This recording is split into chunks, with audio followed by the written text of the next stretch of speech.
다음은 질의응답 시간을 가지고자 합니다. 우선 오늘은 그 코로나19로 인하여 그 객석에 계신 여러분들에게 마이크 문제 때문에 멘티미터로 질의응답을 진행하도록 하겠습니다. 오늘 패널들을 5분을 단상 위로 모시겠습니다. 네, 단상 위로 입장하여 주시기 바랍니다. 앞으로 한 40분 정도 저희 토론회를 진행하도록 하겠습니다. 발제가 있었고 또 늦게까지 이렇게 자리를 해주시는 여러분의 관심과 참여에 감사를 드리면서요. 사실 저희가 이제 사전 질의를 좀 받았고요. 이 멘티미터를 통해서 질문이 조금 축적되는 동안 사전 질의 중에서 한두 개를 먼저 저희 앞에 계시는 선생님들과 논의를 하도록 하겠습니다. 질문 중에 자유학구제에 대한 질문들이 한 2-3개 정도 있었습니다. 사실은 지금 이 경북도 하고 있고 아까 발표해 주셨던 전남도 이걸 같은 거를 하고 있는데 질문의 요지는 이제 각각 조금씩 다르기는 하시는데요. 자유학구제가 효율적으로 운영되기 위해서 어떠해야 되느냐, 혹은 과대학구가 있고 상대적으로 과소학구가 있는데 학구 비대칭 문제가 발생하는 것에 대한 어떤 대책이 있느냐 등등을 좀 물어오셨어요. 이거는 지금 경북 장학사로 계시는 이용희 선생님께 먼저 한번 답변을 좀 구하도록 하겠습니다. 네, 경북교육청 이용희 장학사입니다. 저희가 저출산 문제와 도시 집중화 해소를 위해서 농산어촌학교 교육 여건 개선이라는 목표를 달성하기 위해서 2019년부터 작은학교 자유학구제 정책을 시행하고 있습니다. 첫 해에는 초등학교만 29개교 정도를 시범 운영을 했었고 올해 중학교까지 합쳐서 108교를 운영을 하고 있습니다. 총 누적 511명 정도 작은학교 자유학구제를 통해서 학생이 전입 및 입학을 했습니다. 1년차 시범 운영 학교에는 2천만 원 정도를 예산 지원을 하고, 그리고 2년차에는 1,000만 원, 3년차에도 1,000만 원 정도 예산 지원을 하려고 하고 있습니다. 자체적인 평가로는 학령 인구 감소에 대한 단기적인 대책은 될 수 있다라고 평가를 하고 있습니다. 다만 1년 시범 운영을 해보니 가장 큰 문제가 아이들의 통학 문제가 대두가 되었습니다. 그래서 현재 우리 도교육청 학교지원과에서 학교 단위의 학교장 중심의 통학버스 운영 체계를 교육지원청 단위에서 통학 방법을 연구를 원래 하고 있습니다. 또 경상북도 도청과 함께 작은 학교 자유학구제를 운영하고 있는 학교에 어떻게 통학 수단을 제공할 것인가 몇 차례 협의회를 거치고 있습니다. 경북 지역 교육 거버넌스라고 해서 일정 정도 시범 운영하는 학교에 소규모 수준으로 통학 수단을 제공하는 부분들을 논의 중에 있습니다. 내년에도 계속적으로 작은 학교 자유학구제를 확대해서 운영을 하려고 하고 있고요. 지금은 시군 내로 제한적으로 자유학구제를 허용을 하고 있는데 내년도에는 인근 시군까지 범위를 좀 확대해서 운영을 하려고 하고 있습니다. 예. 네, 질문 중에 아까 지금 자유학구제에서 허가제가 아니라 신청제로 전환할 수 있느냐라는 질문이 있었는데 혹시 답변이 가능할까요? 지금 보면 가운데요, 선생님 잠시만요.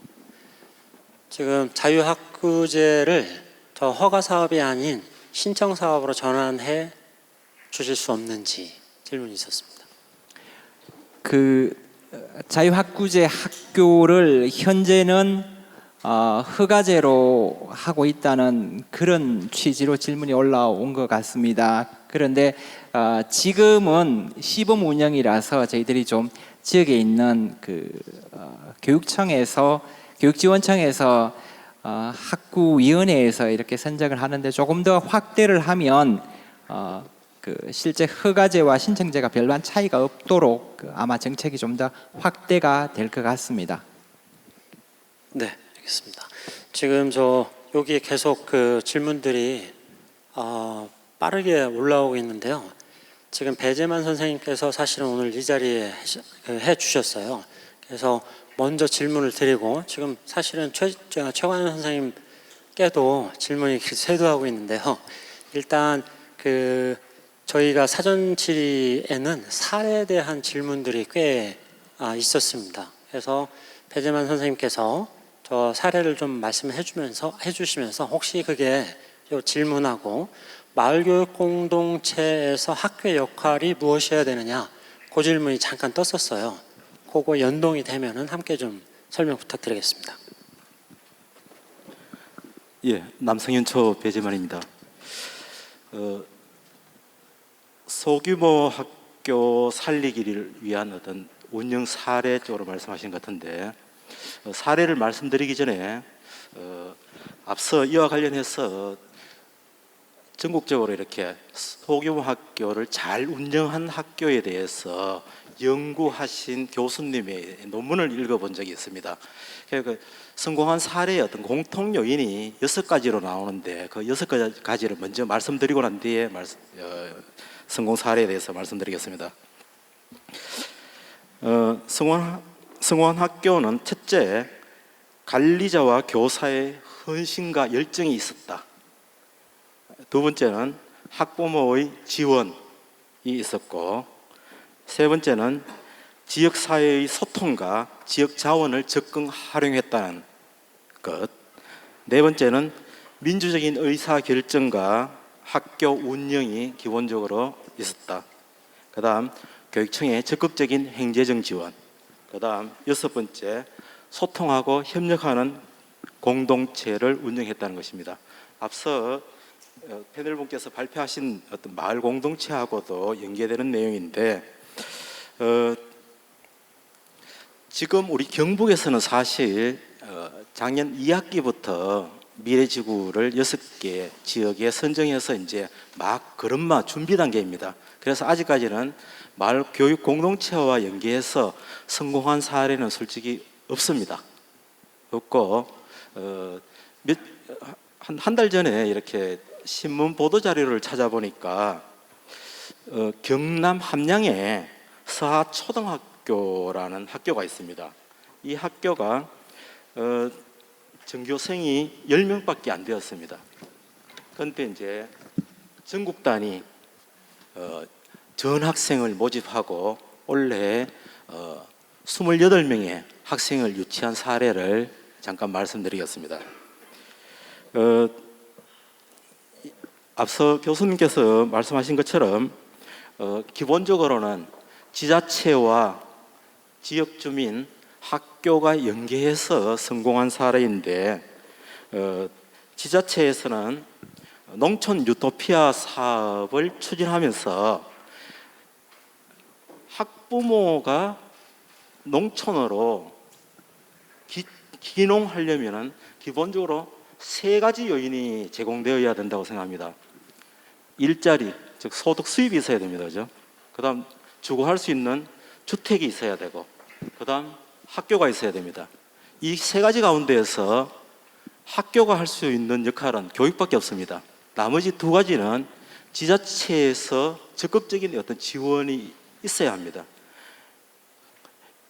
경상남도하고 함양군 농촌교육연구원이 서로 연계해서 일자리와 임대주택을 제공함으로써 전국적인 어떤 기촌 인구를 모으고, 그렇게 노력한 결과 최근 3월부터는 학생 수가 28명으로 대거 늘었다고 합니다.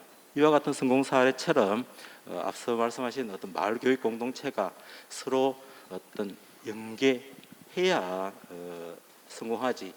어차피 학력 인구가, 학생 인구가 감소할 수밖에 없는 현실에서는 어떤 학교의 힘만으로는 어떤 성장, 작은 학교 가꾸기에는 한계가 있는 것은 분명한 것 같습니다.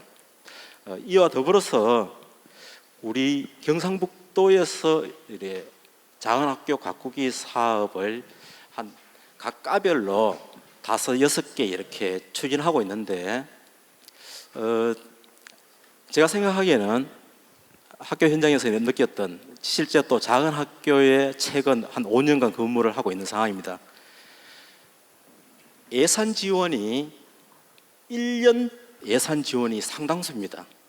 일회성 지원이고, 그 다음 기껏해야 이제 작은 학교 가꾸기 사업이 한 3년 지원이고, 예년에 비해서 예산도 상당수 오히려 줄어들었고, 그래서 어떤 종합적인 예산 지원과 함께 우수한 작은 학교 가꾸기를 하는 우수한 학교에 대해서는 최소한 5년 또 현장 평가를 통해 가지고 또 5년을 연장한다든지 행정적 지원을 장기적인 관점에서 지원할 필요성이 있다고 생각합니다. 또 지금 현재의 어떤 그런 공모 학교 사업을 선정하는 것도 뭐 공모 신청서 계획서를 가지고서 심사하는 것보다는 실제 학교 현장에 실사를 나와서 그 학교의 장기적인 어떤 발전 관점, 학생 인구, 지역 사회와의 어떤 연계, 마을 주민과의 어떤 연계, 여러 관점을 가지고서 평가한 후에 선별적인 집중 지원이 필요하다고 생각합니다. 솔직히 지금 현재 60명 이하의 소규모 학교가 경북에 229개입니다. 10년 이내에 반 이상 분명히 줄어들 겁니다. 그죠? 그렇다면 모든 학교를 다 살릴 수는 없습니다. 그래서 특화된 소규모 발전 가능성이 있는 학교에 대해서 집중 투자하는 것도 하나의 방법이지 않나 생각해 봅니다. 예, 이상입니다. 네, 감사합니다. 최관현 선생님께 질문이 꽤 있습니다. 두 가지를 합쳐서 질문을 드리도록 할게요. 하나는 스쿨버스 지원을 지자체에서 했느냐라는 게 있고요. 또 하나는 그러면은 전남교육청은 어떤 지원을 했느냐, 두 가지를 함께 묶어서 답변을 부탁드리겠습니다. 예, 통학버스는 기본적으로 이제 학구 조정 때문에 발생하는 요구였습니다. 전남은 제한적 공동 학구제라고 해서 읍에서는 면으로 올 수 있는데 면에서는 읍으로 나갈 수 없도록 제한해 놓은 공동 학구제를 도입을 했고,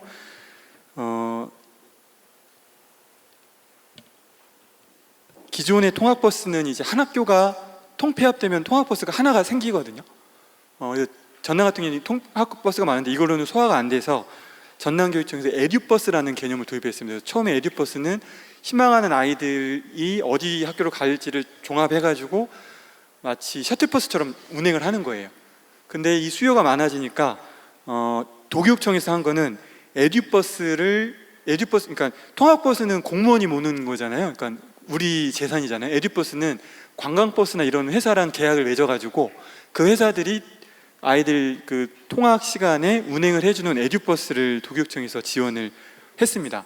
여기다가 예산을 좀 더 주면, 계약할 때 좀 더 주면, 예를 들어 1년에 체험학습 몇 번 이렇게 하면 그 에듀버스가 아이들의 체험학습도 지원할 수 있도록, 그래서 도교육청에서 주로 지원한 건 에듀버스였고요. 그 다음 지금 지원하고 있는 게 에듀택시입니다. 학생 수가 너무 적어서 버스로 가긴 그렇지만 그래도 학교를 가야 한다고 하면 택시를 보내주는 거예요. 그래서 에듀버스와 에듀택시를 도교육청에서 지원을 해줬고요. 지자체에서는 22개 시군별로 별도로 예산을 수립해서 지원을 했는데 이 지자체의 예산은 시군별로 좀 차이가 있었어요. 그래서 많이 지원해 주는 데도 있고 적게 지원해 주고, 이 지자체 지원은 학교 단위로 지원을 해줬습니다.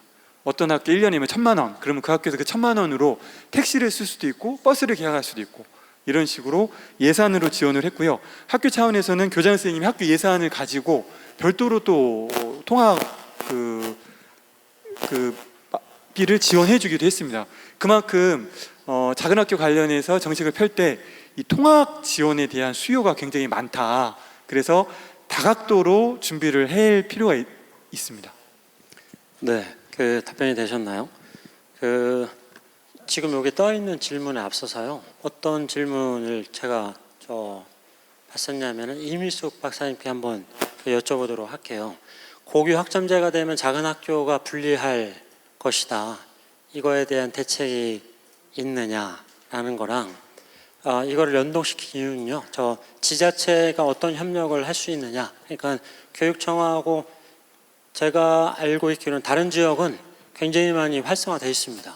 교육청이든 기초자치단체와 교육청과의 협력 관계가 아마 경북도에 확산이 될 거라고 생각을 하는데 그 질문을 던졌어요. 어떻게 협력을 한다는 것이냐 이런 취지로 질문을 주셨거든요. 그래서 고교 학점제도 제가 봤을 때는 이게 함께 해야 되는 부분이어서 고교 학점제에 작은 학교가 불리하지 않겠냐, 어떤 대안이 있느냐, 그리고 지자체가 협력한다는 게 구체적으로 어떤 방식으로 이루어져야 되느냐. 네, 질문 드리겠습니다. 지금 저도 이제 평가원에서 고교 학점제 지원 센터에서 근무를 하고 있는데요. 그래서 연구학교의 여러 가지 교육과정 편성 운영 현황에 대해서도 작년에 정책 연구하면서 분석을 했었는데 아무래도 소규모 학교에서 과목 개설하는 것에 대한 어려움이 더 커서 편성 과목 수면에서 비교해 보면 좀 어려운 점이 있는 것으로 그렇게 이제 자료는 나오고 있습니다. 그러나 지금 연구학교 현황을 보면 소규모 학교임에도 불구하고 그러니까 인접 학교와의 공동교육과정 운영, 또 온라인상의 공동교육과정 운영 등을 통해서 점차적으로 학생 중심 선택형 교육과정을 그래도 최대한 하기 위해서 많은 이제 노력을 하고 있는 그러한 사례들이 나타나고 있습니다. 그리고 저희도 이제 지자체와의 협력을 도모하기 위해서 일단 법적인 토대가 구축되어야 한다는 점에 초점을 두고 오늘 조례 제정에 대해서도 이제 말씀을 드렸는데요. 그런 더 구체적인 사례에 대해서 저희 그 연구진이신 김미시 교감 선생님 좀 답변을 부탁드려도 될까요? 자장님 저기 앞쪽에 참석해 계신데요. 제가 실제로 직전에 있던 학교가 강원도 평창대학고등학교 소금학교에 있었습니다. 작은 학교에서 고교 학점제를 운영하는 건 상당히 어려움이 있습니다. 방금 임숙 박사님이 말씀하신 것처럼 작은 학교 간 공동교육과정도 운영할 수 있고 원격으로 운영할 수도 있습니다. 그리고 또 하나는 그런 것을 운영하기 위해서는 교원 인사제도가 조금 더 지금 현재랑 달라져야 할 것입니다. 그래서 중학교, 고등학교 인사를 따로 하지 않고 중등은 같이 인사를 할 수 있게 그렇게 인사제도를 강원도교육청에서는 지금 개선하는 과정에 있습니다. 그래서 그 중고병설이거나 했을 때는 중학교, 고등학교 선생님들이 함께 다 참여하셔서 고교 학점제를 지원할 수 있도록 했고요. 그리고 마을교육 공동체와 연결해서는 학교 밖의 기관에서 학생들이 참여할 수 있는 과목을 개설할 수 있도록 하고 그 과목을 가서 수강했을 때는 이제 이수한 것을 학점을 인정할 수 있는 방법, 그리고 거기에서 배운 과목들을 평가하는 방법에 대해서도 저희는 지금 이제 확장해서 연구 중에 있습니다. 좋습니다. 저 전남 곡성 사례로 한번 하겠습니다. 네. 전남의 곡성 사례를 언급하셨는데 곡성 지역의 통폐합에서 오는 장단점을 말씀해 주십시오. 이 질문을 듣다가 사전 질문하고 좀 연동이 되는 게 있었는데 작은 학교를 살리는 거랑 통폐합해서 그 아까 연결하는 이런 거랑 장단점이 있느냐라는 질문도 있었거든요. 곡성이 통폐합을 하면서 그 장단점이 있느냐를 그 질문하셨는데 이거 혹시 최관영 선생님 답변 가능하실까요? 일단 짧게 말하면 장점은 시설이 좋아집니다. 그리고 교육 프로그램 예산이 많이 들어서 프로그램이 다양해지고 좋아지는데요. 단점은 이동 시간이 긴 아이들이 많이 생겨요. 그리고 아이들의 생활 공간과 학교가 이제 분리가 되는 거잖아요. 특히 초등학교 같은 경우에 그럼으로 인해서 아이들이 뭐랄까요, 좀 공허함, 학교에서 그런 것들을 좀 호소하고 마을과 마을 아이들 간에 좀 이질 집단과 같은 현상이 발생합니다. 아마 생활 공간이 다르다 보니까.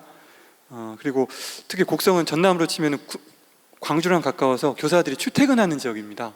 그러니까 한마디로 교과서의 국가 수준 교육 활동을 활발하게 이루어지는데 지역에 기반한 교육 활동들은 굉장히 저하되는 결과가 나타나서 전남에서는 곡성을 시범적으로 했는데 그 이외에 어떤 지역도 이 시도를 하고 있지는 않습니다. 그리고 그 학교에 근무했던 선생님들의 평가도 또 초등학교에는 맞지 않다라고 하는 상과 분리되는 부분, 이런 것들이 맞지 않다라고 하는 부분이 있어서 이제는 아무리 뭐 이렇게 해도 가능하면 유지하는 방향으로 정책을 지금 펴고 있습니다. 네, 감사합니다. 지금 이렇게 떠 있는 질문이 동일 지역 내 초중 소규모 학교를 초중 병설 학교 운영 체제로의 전환이 요구되는 학교가 다수 있습니다. 추진 방법과 대책을 답변해 주세요. 혹시 이거에 대한 답변이 가능하신 분 있으세요? 경북 지역에 초중 통합 학교가 9개가 있습니다. 아까 이미숙 박사님 결과 보고에서도 말씀이 있었지만 현재 수준은 물리적 통합에 그치고 있는 게 사실입니다. 저희들 실제로 초등학교에 근무하시면서 중등교사 자격증을 가지고 계신 분이 사실은 상당히 있습니다. 또 중등교원들 중에 실제로 초등학교에 저희들 기간제 교사를 구할 때 예체능 교과, 영어 교과는 실제로 기간제 강사로 채용도 현재 법적으로 하자가 없습니다. 그럼에도 불구하고 그동안에 초중 학교급 간의 기본적인 벽들이 존재하고 있는 게 사실입니다. 그래서 1차적으로 있는 자원을 활용해서 초중 통합학교에 함께 학교 급간을 오가면서 가르칠 수 있는 자원들을 배치하는 것들이 단기적인 과제인 것 같습니다. 다만 그러한 분들이 통합학교에 가서 근무할 수 있도록 하기 위해서는 또 나름대로 인사팀과 인센티브에 대한 부분들이 좀 논의가 돼야 될 것 같고요. 또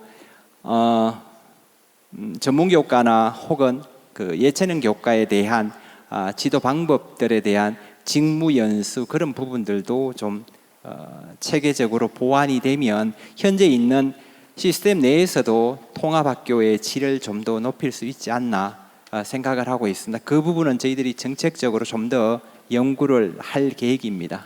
네, 답변 감사합니다. 그리고 이어서 이미숙 박사님 부연 설명 잠시 읽겠습니다. 네, 좀 초중 통합 운영 학교에 대한 질문도 아까 좀 나온 것 같아서 한 말씀 더 드리고 싶은 점이 있는데요. 아까 이제 일본의 경우에는 소중 일관 교육을 이제 활발하게 좀 활성화해 가면서 최근에 또 교육법을 개정해서 소중 일관 교육을 더 적극적으로 하는 학교를 의무 교육 학교로 명명하도록 법령을 개정을 하고, 우리나라는 이제 초중 통합 운영 학교는 운영상의 통합을 허용하는 학교죠. 그냥 그것이 어떤 공식적인 학교의 유형은 아니지 않습니까? 근데 일본의 경우에는 의무 교육 학교를 하나의 공식적인 학교 유형으로 이제 법령을 고쳐서 이제 학교 통계 현황에서도 초등학교, 중학교, 고등학교, 의무 교육 학교가 이제 독자적인 학교 유형으로도 이제 나왔고, 그래서 그런 의무교육 학교에서는 학제도 좀 자율적으로 9년간의 의무교육 연한 동안에 초등을 5년, 중학교를 4년 이렇게 5사제로 할 수도 있는 그런 자율성을 지자체와 학교의 판단하에 할 수 있도록 하는 그런 쪽으로 또 이제 사례를 볼 수 있었습니다. 그래서 이제 저희 연구에서는 통합 운영 학교를 조금씩 이제 활성화해 나가면서 장차 이제 그런 또 사례에 대해서도 조금은 관심을 기울이면 어떨까 하는 생각을 하게 되었고요. 학교 현장을 가다 보니까 동일 학교금 내에서는 예를 들어 학생들이 축구 경기를 하는 걸 너무 좋아하는데 하기 위해서 막 3개 학년을 동원해서 축구를 하는 경우는 있어도 초등학교 6학년과 중학교 1학년은 절대로 같이 활동하는 게 없더라고요. 그래서 그런 그 현장의 그 현실적인 벽부터 하나씩 좀 문을 열어 나가는 게 필수적으로 요청되지 않는가라는 생각을 하게 되었습니다. 이상입니다. 네, 답변 감사합니다. 이 질문은 아마 제가 답변을 드려야 될 것 같아요. 마을교육 공동체 두 번째입니다. 마을교육 공동체 장점만 말씀하셨는데 단점이 있습니까? 있습니다. 이런 질문을 저한테도 종종 하시는데요. 마을교육 그러니까 공동체 하는데 공동체 하면 다 좋은 거냐? 그렇지 않습니다. 지금 예를 들면 공동체 효시 역할을 했던 지금 흐름에 예를 들면 육아 공동체도 있고요. 여러분이 잘 아시는 초기적 공동체의 우수 사례들 방문하시면 간혹 실망을 하시는 경우가 있으세요. 공동체라는 건 어찌됐든 우리라는 심리적 정서적 연대를 함께하는 사람들의 묶음 아니에요? 근데 우리가 혹은 정체성이 강하면 강할수록 뭐가 생기냐면 타자에 대한 배타와 배척도 강할 수밖에 없습니다. 그래서 일본도 이 공동체라는 표현을 똑같이 갖고 있어요. 근데 우리처럼 쓰지 않아요. 그러니까 부정과 긍정이 다 있는 양날의 칼이에요.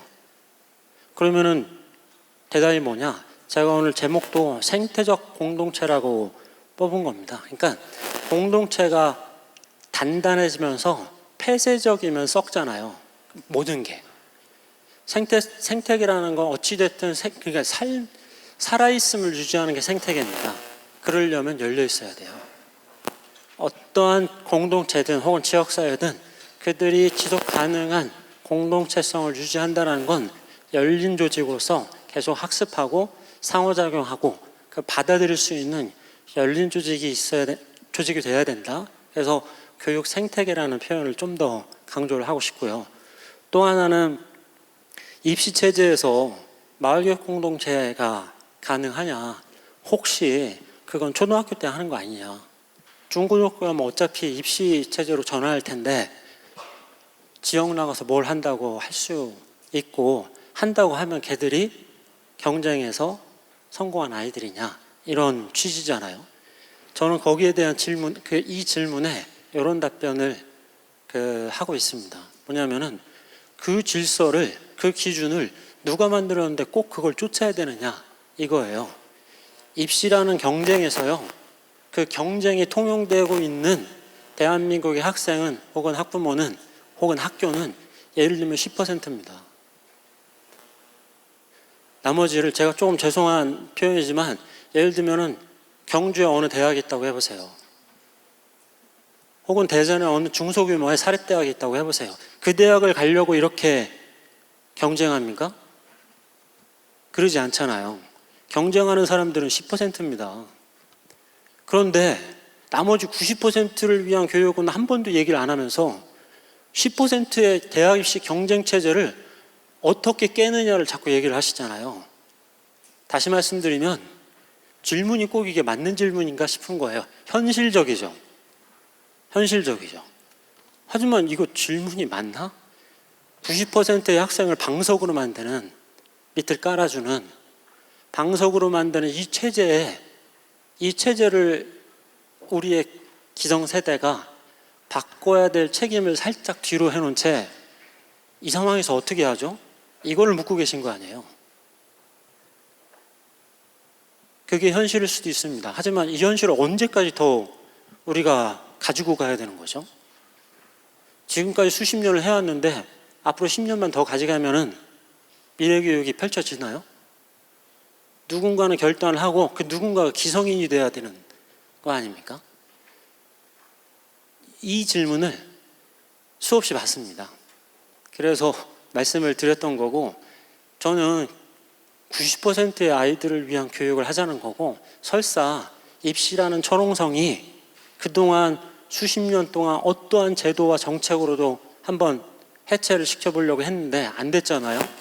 그러면은 철옹성이라고 해서 더 큰, 더 강한 다이아몬드 망치가 필요한 게 아니라요, 스며드는 정책이 필요하다는 생각을 합니다. 시간은 걸릴 겁니다. 근데 철옹성은 두드릴수록 단단해질 거예요. 하지만 스며드는 건 시간이 걸리겠지만 어느 순간 마치 꽃이 확 벌듯이 그런 일들이 벌어질 겁니다. 복잡성과학에서 얘기하는 임계점이고 그 다음에 그 비선형적 발전이 될 수 있는 건데요. 제 답변이 아마 여전히 채증이 내려가는 답변은 아니겠지만 그런 어찌됐든 그런 상상을 한번 해봤습니다. 네. 그리고 혹시 지자체에서 돌봄과 방과후를 책임진다고 하는 아까 그 질문 있었는데 이 부분을 혹시 답변을 전남에서 하는 것은 이제 돌봄과 방과후는 법적 근거가 없습니다. 그냥 한 줄의 시행령인가요? 그걸 바탕으로 하고 있는데 얼마 전에 그래서 교육부에서 이걸 법제화하려다가 이제 못했잖아요. 그거를 하는 데 있어서 중요했던 것이 학교 안에서 이루어지는 돌봄과 방과후 수준의 교육을 학교 밖에서 할 수 있느냐 하는 거예요. 그러면 학교만한 시설과 공간은 전남 같은 경우에 찾을 수가 없었습니다. 그러면 학교 구성원들이 운영하는 게 아니라 학교 밖 지자체나 마을교육공동체 역량으로 운영할 수 있을 것이냐라는 부분에 있어서는 그 부분에 있어서 지자체, 특히 이제 이 돌봄과 방과후를 운영할 수 있는 주체들의 역량을 꾸준히 키워서 그 밖의 역량이 이걸 운영할 수 있게 되면 정책적으로 가능하겠다라고 생각을 하고 있고, 그래서 계속적으로 학교 밖 마을 학교라고 하는 사업이라든가 지자체와 연계한 그 역량을 계속 키우고 있습니다. 그리고 그렇게 좀 준비가 된 지역부터 그거를 시도할 수 있도록 전남 같은 경우에는 순천이나 곡성 이런 지역이 좀 앞서가고 있어요. 여러 가지 외곽에 센터도 있고 해가지고, 그래서 준비는 하고 있는데 아직 완전히 실천은 못 하고 있는데요. 조금씩 이렇게 확장해 나가고 있는 상황입니다. 네, 답변 감사합니다. 사실은 전국적으로 저 돌봄과 방과후를 지자체가 하고 있는 곳은 딱 하나 있습니다. 그게 도봉구이고요. 며칠 전에 도봉구에 가서 다시 한번 그거를 확인을 했는데 수많은 지역에서 도봉구에 와서 탐방을 한답니다. 교육청은 좋아하고요, 지자체는 싫어한답니다. 그 많은 곳이 탐방을 왔는데 단 한 곳도 도봉이 하고 있는 걸 그대로 수용하는 데는 없어요. 그게 아이러니죠. 그러니까 변화가 필요합니다. 단순히 우리 스스로 교육계에서도 그 반성이 뭐냐면은 이거 아무런 변화가 없는데, 그러니까 교육적 변화는 없어요. 다만 선생님들이 조금 편해진 거, 그 이상을 우리가 지금 추구를 해야 되는데 그 부분에 대한 대안이 지금 모색 중이라고 생각을 합니다. 마지막 질문을 좀 받아볼까 하는데, 아까 마을교육공동체 학교의 역할을 배지만 선생님이 사실은 간단히 언급을 해주셨는데요. 다시 한번 좀 답변을 해주셔야 될 것 같아요. 그러니까 마을교육공동체를 위한 학교의 역할. 네. 아니면 자연스럽게 다른 선생님들이 말씀해 주셔도 됩니다. 그 부분은 좀 이따 이영희 장하선께서 하시고, 이제 제 생각이 마지막으로 말씀을 드리겠습니다. 우리 경북에서는 아직까지 작은 학교 살리기를 위한 마을교육 공동체가 이제 걸음마 단계고, 이와 같은 일반화하기에는 좀 더 시간이 필요한 것 같습니다. 필요하고, 지금 현재 우리 경북도교육청에서 추진하고 있는 작은 학교 살리기 사업과 관련해서 학교 현장의 경험을 살려서 어떤 정책 제언을 하자면은 무엇보다도 우수한 교사가 확보되어야 되는 것이 우선인 것 같습니다. 그러기 위해서는 뭐 외국의 차트스쿨처럼 아까 제가 말씀드린 작은 학교 가운데서 특성화시킨 집중 지원 대상 학교에 대해서는 학교장한테 재량권을 주어서 우수 교사 확보를 할 수 있는 뭐 인센티브를 준다든지 전체 교원의 3분의 1이라든지 뭐 그런 어떤 인센티브를 주는 게 학교 현장에서 봤을 때 필요하다는 생각이 들었고요. 그다음 뭐 당연히 학교 업무 간소화라든지 이런 정책적인 어떤 그런 지원이 함께 수반되어야 될 것 같고, 그리고 지금까지 작은 학교 살리기를 근 한 30-40년째 한 걸로 알고 있습니다. 교육부에서 학교 통폐합 정책이 1982년도에 수립해서 1983년도부터 통폐합을 실시해오고 있으면서 또 다른 한 축으로는 작은 학교 살리기 사업을 해왔는데, 수십 년간 해오면서 이 경북만의 작은 학교 살리기 모델화한 것은 제가 이야기를 들어본 적이 없습니다. 그래서 학교 특성에 맞는 뭐 지역 연계형 지역의 자연과 연계형이라든지 뭐 방과후 연계형이라든지 이와 같은 어떤 그 학교만의 관리자가 그 학교를 떠나고 또 일부 학교 구성원이 떠나도 그 학교가 발전 가능할 수 있는 특색화된 어떤 그 학교만의 모형이 있어야 그다음 후임자가 와도 그 모형이 계속 지속 발전 가능한 스타일로 이어지지 않을까 이렇게 생각을 해봅니다. 그래서 어떤 작은 학교의 성격에 맞는 어떤 모델 개발이 필요하다는 어떤 생각을 해봅니다. 예, 이상입니다. 네, 감사합니다. 혹시 말씀? 네. 우리 경북 지역에서 올해부터 경북 미래교육지구라고 해서 타시도에 교육혁신지구를 도입을 했습니다. 아시다시피 경주, 상주, 의성, 안동, 예천 이렇게 5개 지구를 원래 시범 운영을 하고 있는데요. 지역의 협력이 이루어지는 게 구체화된 게 마을 교육 공동체입니다. 지자체와 교육지원청에서 마을교육협의체 혹은 미래교육협의체라고 저희들이 명명을 해서 운영을 하고 있는데 실제로 많은 문제점에 봉착을 하고 있습니다. 저희가 애초에 지자체와 함께 공동사업으로 공동투자를 해서 미래교육지구를 선정을 할 때만 하더라도 지자체에서 협의체를 지자체 안에 설치를 하겠다, 인적 자원들을 지자체 중심으로 하겠다 했는데 막상 실제로 지정이 되고 운영을 하는 가운데에서 또 지자체가 이것은 학교 중심으로 교육지원청에서 좀 맡아줘야 되겠다라고 해서 많은 어려움이 있습니다. 물론 원래 코로나 때문에 실제적으로 등교가 미루어지고 하는 바람에 많이 진행이 못된 사항도 있는데요. 이 부분들은 많은 부분들이 조금 더 논의가 돼야 될 것 같습니다. 저희들이 마을 미래교육지구를 지정을 했던 가장 큰 이유가 아시다시피 지역에 있는 자원들의 인적 자원들을 함께 활용하는 겁니다. 우리 교원뿐만 아니라 지역에 있는 전문가 그리고 활동가들을 함께 우리 아이들을 키우는데 협력을 하고 또 학교 담장 밖에 있는 지역에 있는 교육 환경들을 아이들에게 좀 더 개방해서 나아가서는 아이들이 결국은 마을을 위한 건전한 시민으로 성장하는 것을 목표로 시작을 했는데 우리 자체의 인식에도 조금 아직은 좀 마음을 열어야 되는 그러한 과제들도 가지고 있습니다. 예를 들어서 의성 지구 같은 경우에는 지자체에서는 적극적으로 저희들에게 미래교육지구를 협력을 하자고 이야기를 하는데도 불구하고 우리가 또 교육 내적으로 또 준비된 상황이 조금 입장이 달라서 아직까지 좀 조율이 되지 않는 그러한 부분들도 있고요.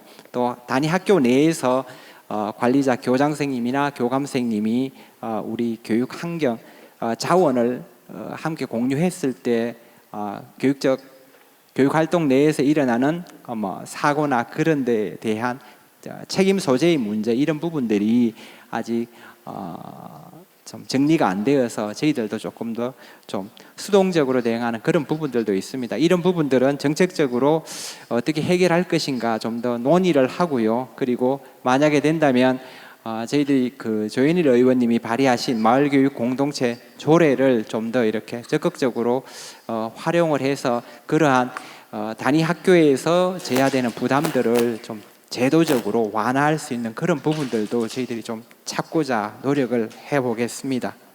네, 감사합니다. 주어진 시간이 이제 다 돼서 마무리를 해야 될 것 같습니다.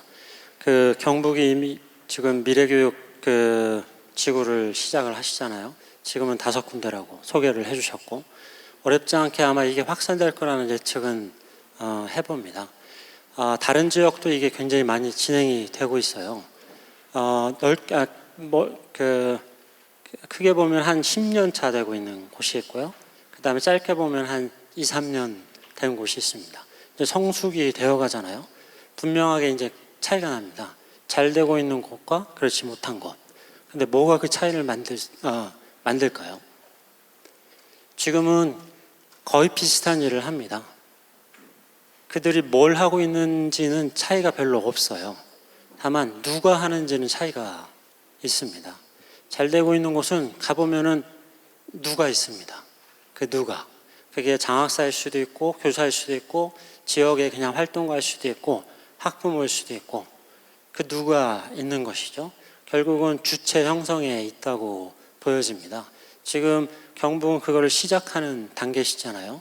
그러면은 시작부터 사실은 주체를 만들어낸 것, 그 누구를 만들어낸 것이 관건이라고 저는 생각을 하면서 경북도 그러한 그 프로그램을 다양하게 하는 것도 정말 중요하고요. 그에 앞서서 사람을 만들어낸 것, 요게 집중을 하실 거라는 그 기대를 하면서 이번 토론회를 마치도록 하겠습니다. 네, 감사합니다. 네, 참고로 지금 마을교육 공동체가 오늘 토론의 굉장히 주제였는데요.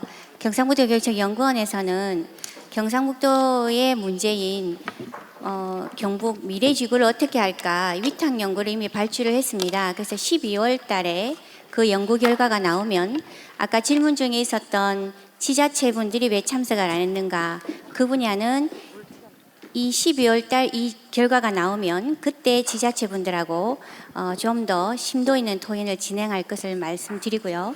오늘 질문에 답변을 다 드리지 못했습니다. 그것은 경상북도 교육청 해당 과에 그 질문을 다 의뢰해서 답변을 저희들이 받아서 우리 연구원 정책연구부 홈페이지에 탑재하도록 하겠습니다. 이후에도 여러 가지 질문사항이 있으시면 저희들 편을 연락을 주시면 최선을 다해서 답변을 드리도록 하겠습니다. 오랜 시간이었습니다. 마지막으로 경상북도 교육청 송기동 부교육감님께서 정리 말씀을 해주시겠습니다. 예, 여러분 수고 많으셨습니다. 경상북도 교육청 부교육감 송기동입니다. 예, 오늘 뭐 이렇게 세심하게 제 명찰까지 이렇게 만들어 주셔서 너무 감사합니다.